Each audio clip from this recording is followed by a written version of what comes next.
وهداة العميان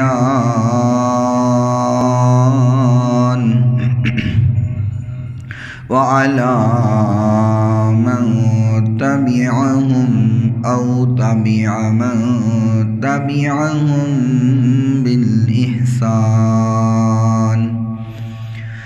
سيما على الإمام الذي فاق الأئمة والأقران ومبين الضعاف من الصحاح والحسان حافظ السنن والآثار وآي القرآن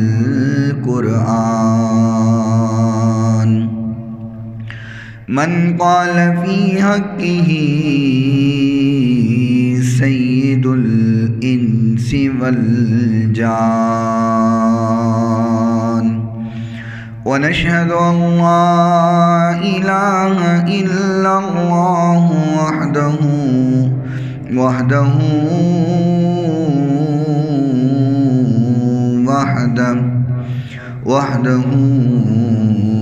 لا شريك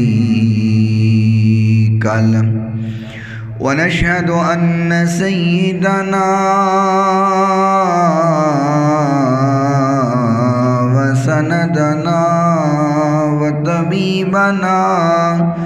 وطبيب قلوبنا شفيعنا وشفاء صدورنا رؤوفنا ورحيمنا وكريمنا وهادينا ومرشدنا محمد صلی اللہ تعالی علیہ وسلم عبدہ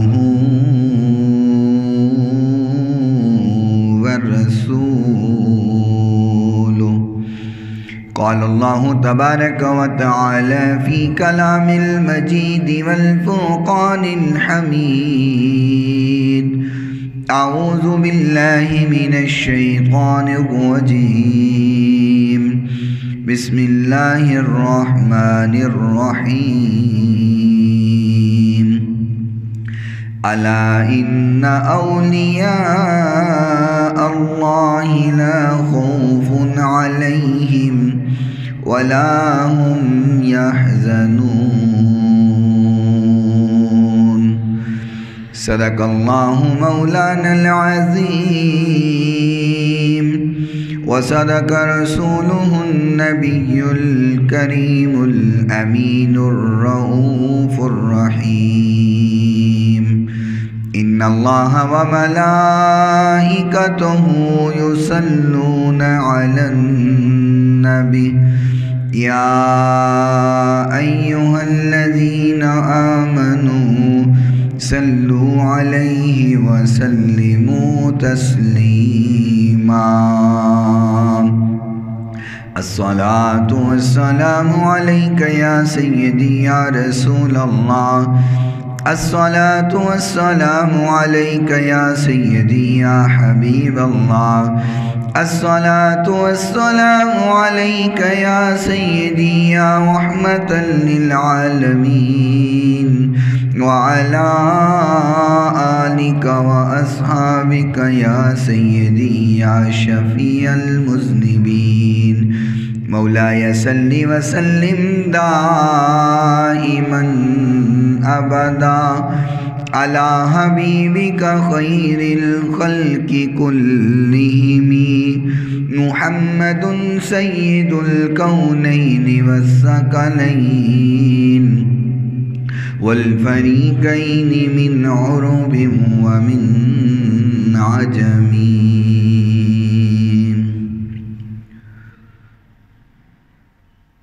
کوئی عبادت کے لائق نہیں سوائے اللہ تعالیٰ کے، جو اللہ تعالیٰ نے چاہا ہمیشہ وہی ہو کے رہا اور وہی ہو کے رہے گا۔ ریت کے ذرات سے زیادہ، پانی کے قطرات سے زیادہ، درختوں کے پتوں سے زیادہ، درود لامحدود آقائے نامدار پیکر حسن و جمال، صاحب شرف و کمال اور پوری کائنات کے سردار حضرت سیدہ آمینہ کے لال، رحمت کائنات، فخر کائنات، محبت کائنات، الفت کائنات، چاہت کائنات، بہار کائنات، نکھار کائنات، سنگھار کائنات، زینت بزم کائنات، وجہ تخلیق کائنات، نور کائنات، تنویر کائنات، منیر کائنات، غم گسار جہاں، سیاح لامکاں، والی کون و مکاں، رحمت للعالمین، شفیع المذنبین، راحت للعاشقین، خاتم النبیین، خاتم النبیین، خاتم النبیین، شیما کبیر، رب کے حبیب، جگ کے حبیب، حضرت محمد الرسول اللہ صلی اللہ تعالی علیہ وآلہ وصحبہ وسلم کی ذات گرامی کے لیے، آپ کی پاکیزہ آل کے لیے، آپ کے اصحاب کے لیے اور صبح قیامت تک آپ سے محبت کرنے والوں، عشق کرنے والوں، پیار کرنے والوں پہ اللہ تعالیٰ اپنی کروڑوں اربوں کھربوں رحمتوں اور برکتوں کا نزول فرمائے۔ اور آج کے اس مختصر سے وقت میں جو بات آپ کے حضرات کے گوش گزار کی جائے، بیان کرنے کے بعد اللہ سب سے پہلے مجھے اور سننے کے بعد آپ تمام سامعین کو عمل پیرا ہونے کی توفیق عطا فرمائے۔ حضور نبی کریم صلی اللہ علیہ وسلم خاتم النبیین ہیں، آپ کے بعد نبوت کا سلسلہ ختم ہو گیا، اور اس بات کو حضور نے اس انداز سے سمجھایا کہ فرمایا کہ جس طرح کوئی شخص ایک گھر تیار کرتا ہے، محل تیار کرتا ہے، کوٹھی بناتا ہے، تو اس میں ایک اینٹ کی جگہ باقی رہ جاتی ہے۔ جب وہ اینٹ لگا دی جاتی ہے تو اس کے بعد اس گھر میں کوئی اور چیز نہیں لگائی جاتی، یعنی کہ وہ گھر، وہ کوٹھی، وہ بنگلہ، وہ محل جو ہے وہ مکمل ہو جاتا ہے، اس میں مزید کسی اینٹ کی ضرورت نہیں رہتی۔ فرمایا یہی مثال ہے، انبیاء کرام آتے رہے، نبوت کا محل تیار ہوتا رہا، نبوت کا محل بنتا گیا، اور وہ ایک اینٹ جو رہ گئی تھی جب وہ آ گئی، لگ گئی، اس کے بعد اس محل میں کوئی اور چیز لگنے والی نہیں۔ فرمایا یہ مثال نبوت کی ہے، وہ آخری نبی میں آ گیا ہوں، نبوت کا محل مکمل ہو چکا ہے، اب میرے بعد کوئی نبی نہیں ہے، آپ خاتم النبیین ہیں، آخری نبی ہیں۔ فرمایا میرے بعد نبی کوئی نہیں ہے، لیکن میرے بعد علماء ہوں گے جو اس دین کو لے کے آگے چلیں گے اور قیامت تک اس دین کی آبیاری کریں گے، قیامت تک اس دین کی تبلیغ کریں گے، لوگوں کو حق کا رستہ دکھائیں گے۔ اور دین پر چلنا، شریعت کے مطابق جو بندہ صحیح معنوں میں زندگی گزارتا ہے اور دین کے مطابق اپنی شب و روز اور زندگی کا ہر لمحہ زندگی اپنی دین کے مطابق گزارے، اصل میں وہی اللہ کا دوست اور اللہ کا ولی ہوا کرتا ہے۔ ایسا نہیں ہے کہ جس کو نہ شریعت کی خبر ہے نہ طہارت کی خبر ہے وہ کہے میں اللہ کا ولی ہوں، یہ نہیں ہو سکتا۔ صحیح معنوں میں اللہ کا دوست اور ولی وہی ہے جو شریعت کے مطابق اپنے شب و روز اور زندگی کا ہر لمحہ شریعت کے مطابق گزارتا ہے۔ اور جو اللہ کے بندے ہوا کرتے ہیں، اللہ کے نیک بندے، اللہ کے ولی، اللہ کے دوست، اللہ کی طرف سے وہ بھی ایک بہت بڑی نعمت ہوتے ہیں، بہت بڑی نعمت۔ کیونکہ کئی دفعہ ہم ایسے گناہ کر جاتے ہیں، ایسی غلطیاں کر جاتے ہیں کہ عذاب کے ہم مستحق ہو جاتے ہیں، لیکن پھر بھی ہم پہ عذاب اس لیے نہیں آتا کہ ہمارے درمیان ارد گرد کوئی نہ کوئی اللہ کا ولی ہوتا ہے، اللہ کا دوست ہوتا ہے، اللہ کا نیک بندہ ہوتا ہے، جس کی وجہ سے ہم بھی بچ جاتے ہیں۔ تو اللہ کے نیک بندے، اللہ کے دوست، اللہ کے ولی بھی اللہ کی بہت بڑی نعمت ہے۔ اگر یہ نہ ہوں تو ہم کب کے تباہ و برباد ہو چکے ہوتے، ہم ذلیل و خوار ہو چکے ہوتے، عذاب کے اندر مبتلا ہو چکے ہوئے ہوتے۔ اولیاء اکرام کا وجود، ان کا ہمارے درمیان ہونا، اللہ کے نیک بندوں کا کائنات کے لیے یہ خیر و برکت ہے کہ ان کی موجودگی کی وجہ سے ہم جیسے گناہ گار بھی بچ جاتے ہیں اور عذاب سے محفوظ رہتے ہیں۔ اور یہ وجہ یہ ہے اس لیے کیونکہ جو اللہ کے ولی ہوتے ہیں، اللہ کے دوست ہوتے ہیں، وہ اللہ کے سب سے زیادہ قریب ہوتے ہیں۔ انہوں نے نوافل ادا کر کے، نمازیں پڑھ کے، عاجزی اور انکساری کر کے، روزے رکھ کر کے، اللہ کے حکم کے مطابق زندگی گزار کر کے اللہ کو راضی کیا ہوا ہوتا ہے، وہ اللہ کے قریب تر ہوتے ہیں، اور خود بھی اور اپنے چاہنے والوں، اپنے قریب لوگوں کو، دنیا کو اس دنیا کی محبت سے بچاتے ہیں، کیونکہ یہ دنیا کی محبت ہے جو انسان کو گناہ کی طرف لے کے جاتی ہے۔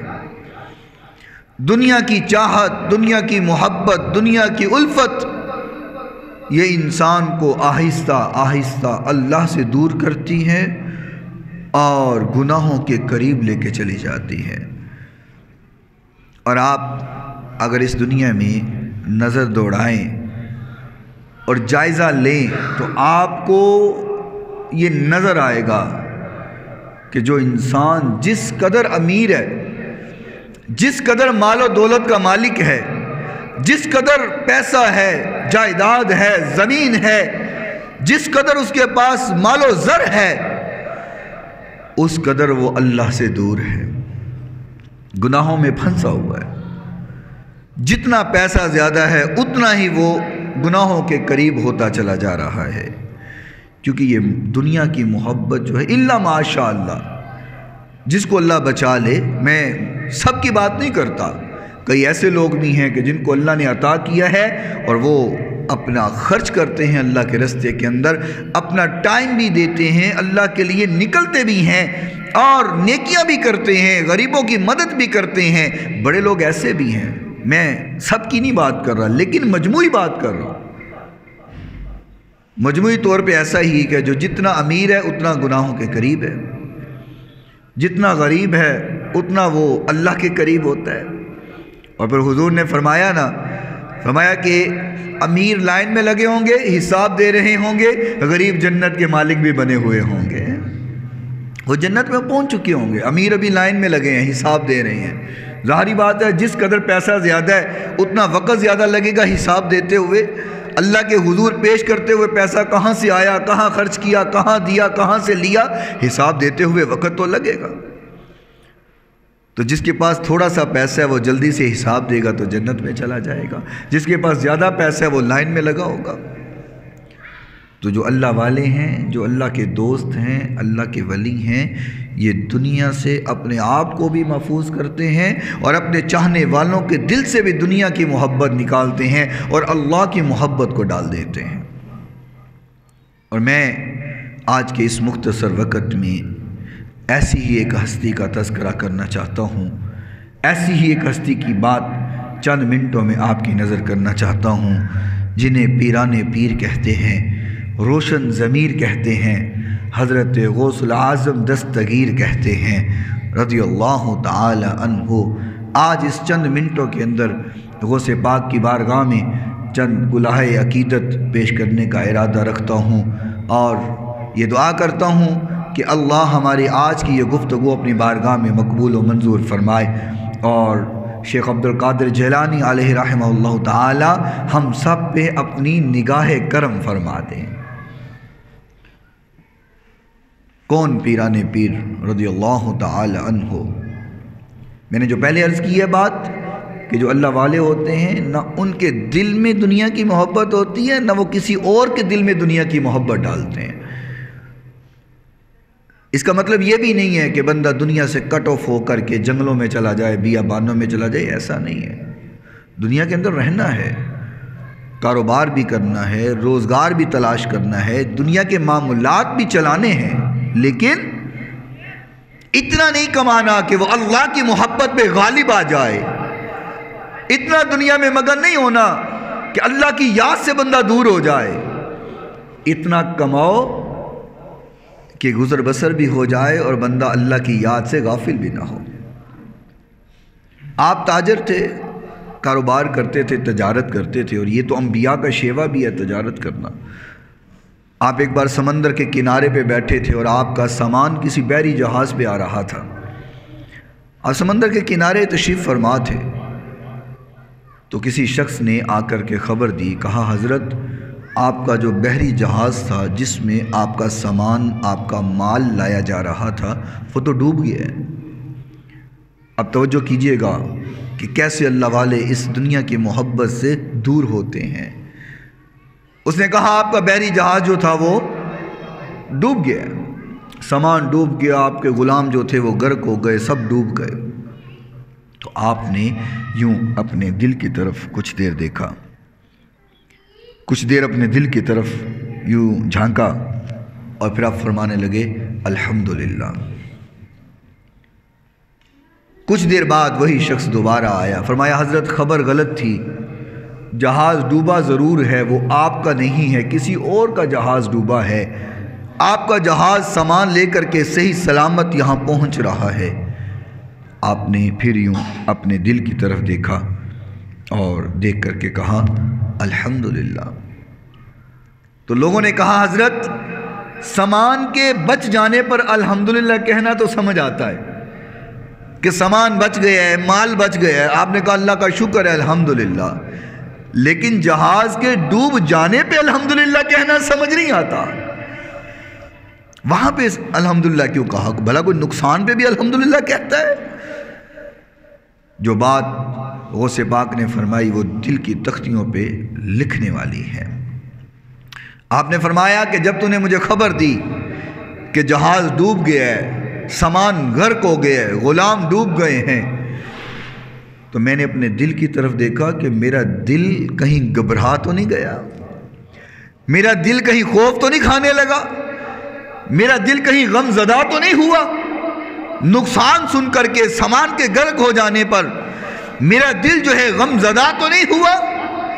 فرمایا میں نے اپنے دل کی طرف دیکھا، میرا دل مطمئن تھا، میں نے کہا الحمدللہ اللہ تیرا شکر ہے یہ تیری یاد میں غافل نہیں ہوا اور سامان کی محبت میں غرق نہیں ہوا۔ میں نے کہا الحمدللہ۔ اور جب تو نے مجھے خبر دی کہ جہاز واپس آ رہا ہے، آپ کا صحیح سلامت ہے، سامان ڈوبا نہیں، تو میں نے پھر اپنے دل کی طرف دیکھا کہ سامان کے بچ جانے کی خبر سن کر کے میرا دل کہیں خوش تو نہیں ہونے لگا، میرا دل کہیں اچھلنے تو نہیں لگا، میرا دل کہیں باغ باغ تو نہیں ہوا، سامان کی محبت میں کہیں خوشی تو نہیں منانے لگا۔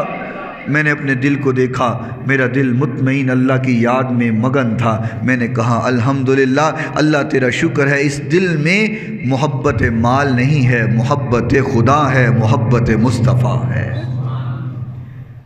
یہ ہوتے ہیں اللہ کے ولی جن کے دل میں دنیا کی چاہت نہیں ہے، صرف اللہ کو راضی کرنے کی چاہت ہے۔ اور خالق کائنات مالک کائنات نے تبھی تو قرآن مجید فرقان حمید میں فرمایا الا ان اولیاء اللہ لا خوف علیہم ولا هم یحزنون۔ فرمایا جو میرے ہو جاتے ہیں نا، میرے بندے، خالق کہہ رہا ہے، فرمایا جو میرے بندے ہو جاتے ہیں نا، میرے دوست ہو جاتے ہیں، لا خوف علیہم ولا ہم یحزنون، انہیں نہ کوئی خوف ہوتا ہے نہ کوئی غم ہوتا ہے۔ اور خوف کا معنی بھی وہی ہے، غم کا معنی بھی وہی ہے۔ مفسرین نے ترجمہ اس کا یہ کیا ہے کہ ایک ہی جگہ پر دو لفظ اکٹھے کیوں کہے، خوف اور غم کو کیوں کہا؟ فرمایا اس کا معنی یہ بنتا ہے وہ دنیا کے معمولات میں بھی ان کے دل سے ڈر نکل جاتا ہے اور آخرت کی گھاٹیوں کا خوف بھی ان کے دل سے ختم ہو جاتا ہے۔ اور امام بخاری رحمۃ اللہ علیہ نے صحیح بخاری شریف میں جو حدیث نقل فرمائی ہے، امام بخاری نے فرمایا حضرت ابو ہریرہ رضی اللہ تعالی عنہ اس حدیث کے راوی ہیں اور حدیث نمبر 6040 ہے۔ فرمایا کہ جب کوئی بندہ اپنے رب کے قریب ہو جاتا ہے نا اور اپنے اللہ سے محبت کرنے لگ جاتا ہے، اپنے شب و روز اور زندگی کا ہر لمحہ صرف اللہ کے لیے گزارنا شروع ہو جاتا ہے، تو ہوتا کیا ہے؟ فرمایا قال اذا احب اللہ عبدا، جب اللہ پھر اپنے بندے سے پیار کرنے لگ جائے، بندہ اپنے رب سے پیار کرتا ہی ہے، سارے کرتے ہیں، ہم سارے کرتے ہیں۔ میرا بھی دعویٰ ہے میں اللہ سے محبت کرتا ہوں، آپ سب کا بھی دعویٰ ہوگا ہم اللہ سے محبت کرتے ہیں، لیکن جس سے پھر اللہ محبت شروع کر دے، یہ دو باتیں ہیں، ایک ہے میں اللہ سے محبت کرتا ہوں، ایک ہے اللہ اپنے بندے سے محبت کرے۔ جب اللہ اپنے بندے سے محبت کرتا ہے تو کیا ہوتا ہے؟ فرمایا نادا، اللہ منادی کرتا ہے، اعلان کرتا ہے۔ جبریل امین فرماتے ہیں جی رب جلیل کیا حکم ہے، حکم فرمائیے۔ اللہ فرماتا ہے ان اللہ یحب فلانا فاحبہ،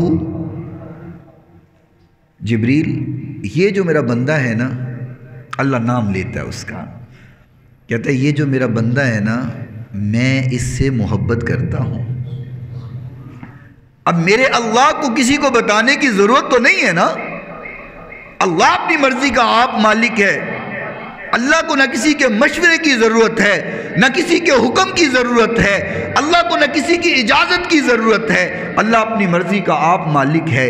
اللہ پھر بھی فرماتا ہے جبریل ان اللہ یحب فلانا فاحبہ، فرمایا کہ یہ جو بندہ ہے نا، یہ جو عبد القادر جیلانی ہے نا میں اس سے محبت کرتا ہوں، یہ جو علی حجویری ہے نا میں اس سے محبت کرتا ہوں، یہ جو بلے شاہ ہے نا میں اس سے محبت کرتا ہوں، یہ جو وارث شاہ ہے نا میں اس سے محبت کرتا ہوں۔ اللہ نام لیتا ہے، حدیث کے الفاظ ہیں، اللہ نام لیتا ہے، میں اس سے محبت کرتا ہوں۔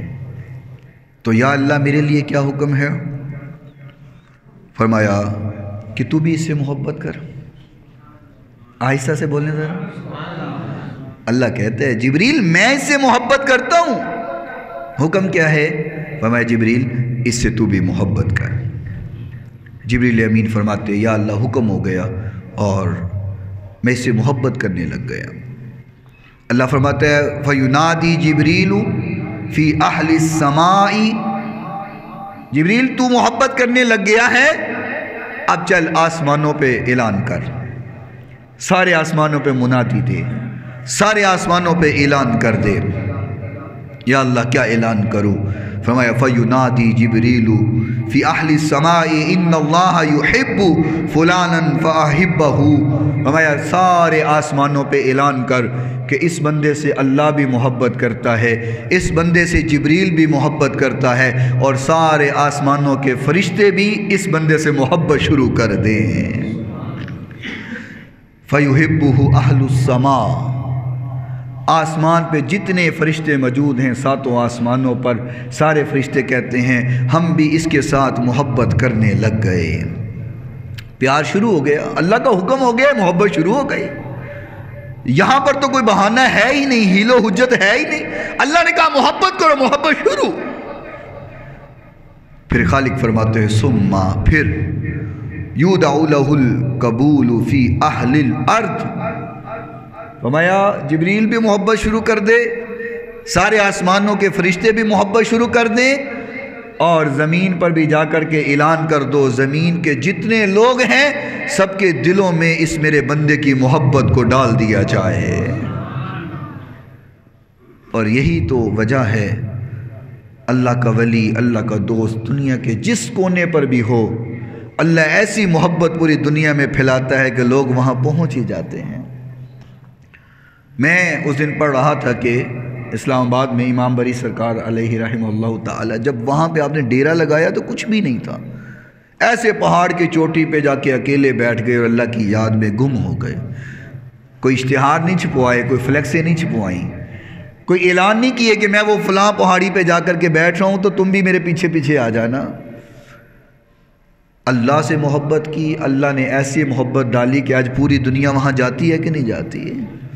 آپ کسی بھی ولی کی ہسٹری اٹھا کے دیکھ لیں، اللہ کے دوست کی زندگی کے حالات اٹھا کے دیکھ لیں، جب اللہ کا کوئی ہو جاتا ہے پھر اللہ سب کو اس کا کر دیتا ہے۔ اور امام بخاری رحمۃ اللہ علیہ نے ایک جو اور حدیث نقل فرمائی، یہ آپ کو سناتا ہوں، انشاءاللہ دل میں نور پیدا ہو جائے گا۔ امام بخاری رحمۃ اللہ علیہ نے فرمایا کہ اللہ کہہ رہا ہے، اللہ کہہ رہا ہے، اور حدیث کے راوی اس کے بھی حضرت ابو ہریرہ رضی اللہ تعالی عنہ ہیں۔ فرمایا اللہ کہہ رہا ہے، اور جب حدیث میں یہ الفاظ ہوں کہ اللہ کہہ رہا ہے، وہ حدیث قدسی ہوا کرتی ہے۔ آقا فرماتے ہیں، امام بخاری نے نقل کیا، آقا فرماتے ہیں کہ اللہ نے کہا ہے، کیا کہا؟ فرمایا من عاد لی ولی فقد آذنتہ بالحرب، فرمایا جو میرے کسی بھی دوست کے ساتھ بغض رکھے گا اس کے ساتھ میرا اعلان جنگ ہے۔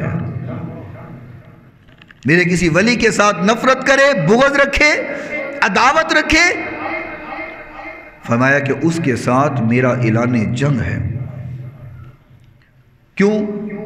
فرمایا وما تقرب الی عبدی بشیء احب الی مما افترضت علیہ وما یزال عبدی یتقرب الی بالنوافل حتی احبہ، فرمایا کہ وہ میرا بندہ تو ایسا ہے جس نے اپنی زندگی کے شب و روز صرف میرے لیے گزارے ہیں، کبھی وہ نفل پڑھ رہا ہے، کبھی وہ روزے رکھ رہا ہے، کبھی وہ اپنی زندگی کے لمحات میرے لیے قربان کر رہا ہے، فرمایا وہ ہر چیز میرے لیے چھوڑ رہا ہے، مجھ پہ قربان کر رہا ہے۔ جب وہ میرے لیے سب کچھ چھوڑتا ہے، میں اس کا ہو جاتا ہوں، وہ میرا ہو جاتا ہے، اب کوئی اس سے دشمنی رکھے گا ایسا ہے وہ میرے اللہ سے دشمنی کر رہا ہے۔ اور پھر کیا انعام دیا؟ فرمایا فَإِذَا أَحْبَبْتُهُ، جب میں اپنے بندے سے محبت کرنے لگ جاتا ہوں، اللہ کہہ رہا ہے، فرمایا میں جب اپنے کسی بندے سے محبت کرنے لگ جاتا ہوں، كُنْتُ سَمْعَهُ الَّذِي يَسْمَعُ بِهِ، فرمایا پھر میں اس کے کان بن جاتا ہوں، پھر وہ اپنے کانوں سے نہیں سنتا، مجھ سے سنتا ہے، فرمایا میں اس کے کان بن جاتا ہوں۔ بخاری شریف کی حدیث ہے وَبَصَرَهُ الَّذِي يُبْصِرُ بِهِ، فرمایا پھر میں اس کی آنکھیں بن جاتا ہوں، پھر وہ اپنی آنکھوں سے نہیں دیکھتا، وہ مجھ سے دیکھ رہا ہوتا ہے، میری طاقت سے دیکھ رہا ہوتا ہے۔ وَيَدَهُ الَّتِي يَبْطِشُ بِهَا، فرمایا پھر میں اس کے ہاتھ بن جاتا ہوں، پھر وہ کسی کو پکڑے تو اس کی طاقت نہیں ہوتی، وہ پھر میری طاقت ہوا کرتی ہے، میں اس کے ہاتھ بن جاتا ہوں، میں اس کے پاؤں بن جاتا ہوں، پھر وہ میری طاقت سے چل رہا ہوتا ہے۔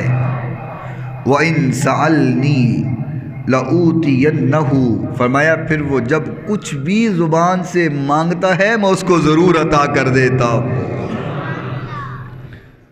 اللہ اکبر۔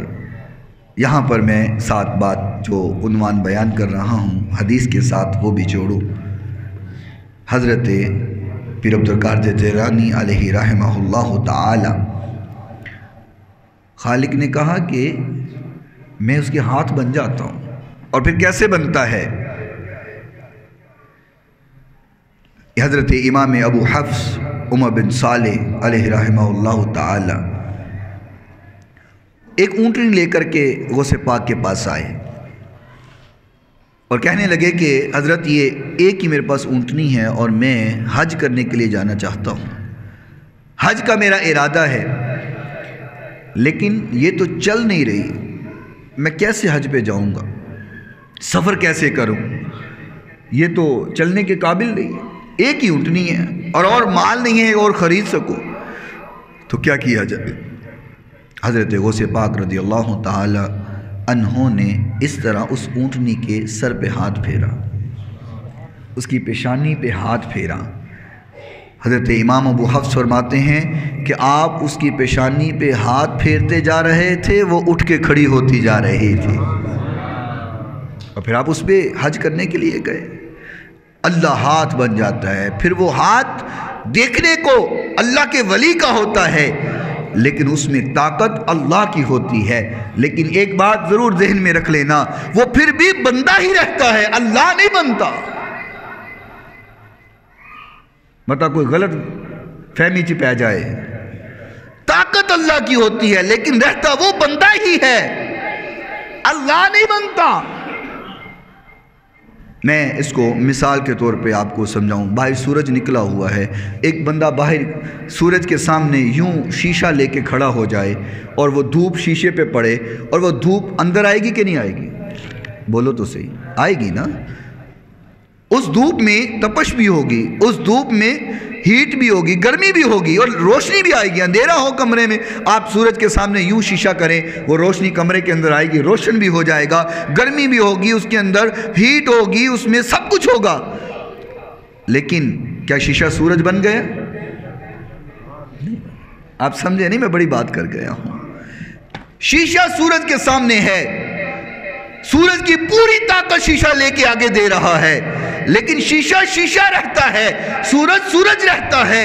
اسی طریقے سے جب کوئی اللہ کا دوست بن جاتا ہے، اللہ کا ولی بن جاتا ہے، پھر دیکھنے کو حالت تو انسان کی ہوتی ہے، بظاہر دیکھنے کو ہاتھ اللہ کے ولی کے ہوتے ہیں، بظاہر دیکھنے کو زبان اللہ کے ولی کی ہوتی ہے، بظاہر دیکھنے کو کان اللہ کے ولی کے ہوتے ہیں، بظاہر دیکھنے کو آنکھیں اللہ کے ولی کی ہوتی ہے، لیکن پیچھے طاقت اس کی نہیں ہوتی بلکہ خالق کائنات کی ہوتی ہے۔ لیکن پھر بھی وہ بندہ بندہ رہتا ہے، خدا نہیں بنتا۔ اللہ اپنی طاقت کا مظہر اس کے ذریعے سے لوگوں تک پہنچا رہا ہوتا ہے، لیکن وہ اللہ نہیں بنتا، وہ خدا نہیں بنتا۔ خدا خدا ہوتا ہے، ولی ولی ہوتا ہے۔ جس طرح سورج کے سامنے شیشہ کرنے سے شیشہ سورج نہیں بنتا، لیکن طاقت ساری دے رہا ہوتا ہے، روشنی ساری دے رہا ہوتا ہے، کرنیں ساری دے رہا ہوتا ہے۔ ولی بھی اس طریقے سے اللہ کی طاقت کا مظہر بن جاتا ہے، لیکن وہ پھر بھی ولی ہی رہتا ہے۔ اللہ اکبر۔ اور خالق کائنات نے جو فرما دیا، حضور کہہ رہے ہیں کہ اس میں طاقت اللہ کی آ جاتی ہے، زبان اللہ کی، زبان اس کی ہے، اس میں طاقت اللہ کی ہوتی ہے۔ ایک مرتبہ حضرت ابو الحسن علی رضی اللہ تعالی عنہ بیمار ہوئے تو غوث پاک آپ کی تیمارداری کرنے کے لیے وہاں پہ پہنچے، تو آپ نے دیکھا کہ وہاں پہ ایک کبوتری ہے اور ایک کمری ہے، جو 6 ماہ سے نہ کبوتری نے انڈے دیے ہیں اور 9 ماہ سے نہ کمری بولی ہے۔ 6 ماہ سے کبوتری انڈے نہیں دے رہی اور کمری بول نہیں رہی، گونگی ہو گئی ہے۔ تو آپ نے پوچھا کہ یہ بولتی کیوں نہیں؟ تو آپ کہنے لگے کہ یہ تو 9 ماہ سے کمری بول ہی نہیں رہی اور کبوتری انڈے نہیں دے رہی۔ تو آپ نے فرمایا تم لوگ اپنے مالک کو فائدہ کیوں نہیں دیتے؟ اپنے مالک کو فائدہ دو۔ تو آپ یہ فرما کر چلے گئے۔ تو پھر فرمایا جب تک کبوتری زندہ رہی انڈے دیتی رہی، اور جب تک کمری زندہ رہی اللہ کا ذکر کرتی رہی۔ زبان بھی ولی کی ہے، طاقت اللہ کی ہے۔ اور ایک اور بات سمجھ لیجیے، یہ اس کا تعلق والدین کے ساتھ بھی ہوتا ہے، مقام یوں ہی نہیں ملتا۔ والدین کا عمل، والدین کا رزق، والدین کی خوراک، بچوں کو کھلانا، اس کا بڑا اثر ہوتا ہے، تربیت کا بڑا اثر ہوتا ہے۔ اللہ کے ولی ایسے ہی نہیں بن جاتے۔ امام بخاری رحمۃ اللہ علیہ، جن کی صحیح بخاری شریف